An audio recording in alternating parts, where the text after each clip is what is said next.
ಯೆಹೋವನೇ, ಮರಣ ದ್ವಾರದೊಳಗೆ ಸೇರದಂತೆ ನನ್ನನ್ನು ಉದ್ಧರಿಸುವವನೇ, ಕನಿಕರಿಸು. ಹಗೆಗಳಿಂದ ನನಗುಂಟಾದ ಬಾಧೆಯನ್ನು ಲಕ್ಷ್ಯಕ್ಕೆ ತಂದುಕೋ. ಗುರುವಾರ 27 ನವೆಂಬರ್ 2025 ಇಸ್ವಿ. ಈ ದಿನದ ವಾಕ್ಯ ಧ್ಯಾನಕ್ಕಾಗಿ ನಾನು ಆರಿಸಿಕೊಂಡಿರುವಂಥ ವೇದ ಭಾಗವು ಪೌಲನು ಕೊರಿಂಥದವರಿಗೆ ಬರೆದಂಥ ಮೊದಲನೇ ಪತ್ರಿಕೆ 3ನೇ ಅಧ್ಯಾಯದ 7ನೇ ವಚನ. ಹೀಗಿರಲಾಗಿ ನೆಡುವವನಾಗಲಿ ನೀರು ಹೊಯ್ಯುವವನಾಗಲಿ ವಿಶೇಷವಾದವನಲ್ಲ, ಬೆಳೆಸುವ ದೇವರೇ ವಿಶೇಷವಾದವನು ಎಂಬುವಂಥದ್ದೇ. ಕರ್ತನಲ್ಲಿ ಪ್ರೀತಿಯುಳ್ಳ ದೇವ ಜನರೇ, ಶುಭೋದಯ. ಸೇವೆಯಲ್ಲಿ ಪ್ರಯಾಸ ಪಡುವಂಥ ಪ್ರತಿಯೊಬ್ಬರೂ ಮುಖ್ಯವೇ ಹೌದು, ಆದರೆ ಎಲ್ಲದಕ್ಕೂ ಕಾರಣಕರ್ತನು ದೇವರೇ. ನಾವು ಏನೂ ಇಲ್ಲದವರು, ದೇವರು ಸರ್ವಸ್ವ. ದೇವರ ನಾಮಕ್ಕೆ ಸ್ತೋತ್ರವಾಗಲಿ. ಕರ್ತನಲ್ಲಿ ಪ್ರೇರೆ ಈ ವಾಕ್ಯ ಧ್ಯಾನ ಮಾಡೋಣ. ಈ ವಾಕ್ಯ ಧ್ಯಾನದ ಶೀರ್ಷಿಕೆ ನಾವು ಏನೂ ಇಲ್ಲ. ಕರ್ತನಲ್ಲಿ ಪ್ರೇರೆ,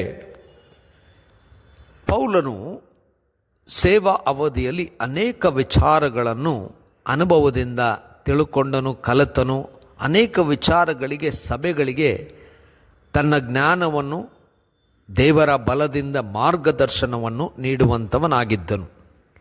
ಈ ಸಭೆಯಲ್ಲಿದ್ದಂಥ ಅನೇಕ ವಿಚಾರಗಳಂದರೆ ಸಭೆಯಲ್ಲಿ ಆದಂಥ ಒಡಕುಗಳು, ಭೇದಭಾವಗಳು, ಇಂಥ ಸಮಸ್ಯೆಗೆ ಪೌಲನು ಬಹಳ ಸ್ಪಷ್ಟವಾಗಿ ಹೇಳುವಂಥವನಾಗಿದ್ದಾನೆ. ಏನೆಂದರೆ, ಯಾರಾದರೂ ಸೇವಕರಿರಲಿ,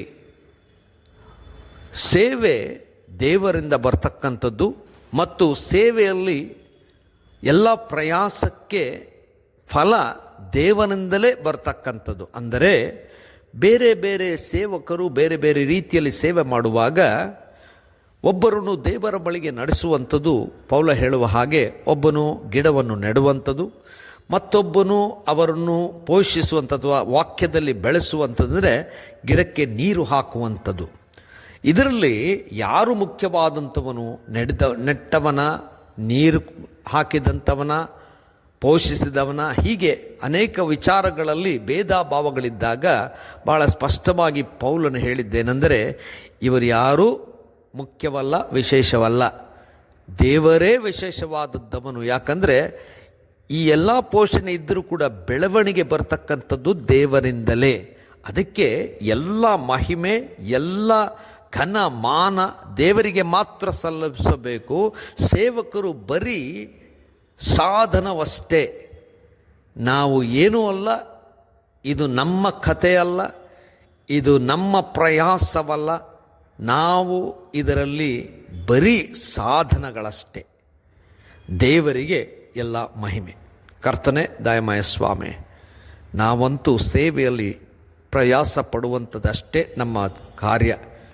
ಮಹಿಮೆ, ಘನ, ಮಾನ ಎಲ್ಲವೂ ನಿನಗೆ. ಯಾಕಂದರೆ ಬೆಳವಣಿಗೆ ಕೊಡುವಂಥ ವಿಶೇಷವಾದಂಥವನು ನೀನೇ. ನಿನಗೆ ನಿತ್ಯ ಕಾಲಕ್ಕೂ ಸ್ತೋತ್ರವಾಗಲಿ. ಯೇಸುವಿನ ನಾಮದಲ್ಲಿ ಪ್ರಾರ್ಥನೆ ಬೇಡಿದೆವು ತಂದೆಯೇ, ಆಮೆನ್.